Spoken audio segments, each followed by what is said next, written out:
ფოკუსი არის ამოსავალი წერტილი. როდესაც ჩვენ გადავწყვეტ ნებისმიერ საკითხს, რისი გაკეთებაც გვინდა, თუ კი ჩვენ გვინდა კონკრეტული მიზნის მიღწევა. და მე ყოველთვის ვუსვამ ხოლმე ხაზს, რომ ერთდროულად რამოდენიმე მიზანი არ დავისახოთ.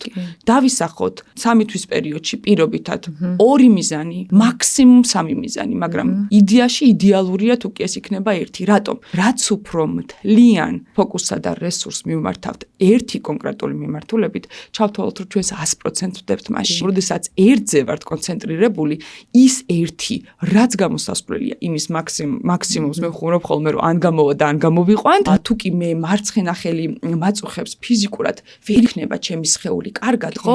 ზუსტად იგივენაირად არის, თუ კი მე პიროვნულად არ განვითარდი, ვერანაირ ბიზნესსა თუ სხვა დანარჩენ სფეროში მე ვერ ვიქნები კარგად. აი ამდენად შეკრულია ეს ყველაფერი. როდესაც მე მაქვს მიზანი კონკრეტულ ერთ სფეროში განვითარების, ერთი კონკრეტული საკითხის დასწავლის, ხო?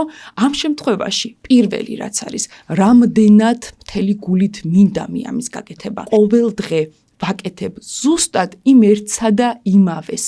და თუ კი ვატყობთ, რომ არ მუშაობს განსხვავებულს, მაგრამ დღე არ უნდა ჩავარდეს. ადამიანები ხშირად მაშინ ნებდებიან, როდესაც სტრუქტურას აიგივებენ რუტინულ სამუშაოსთან პირიქით.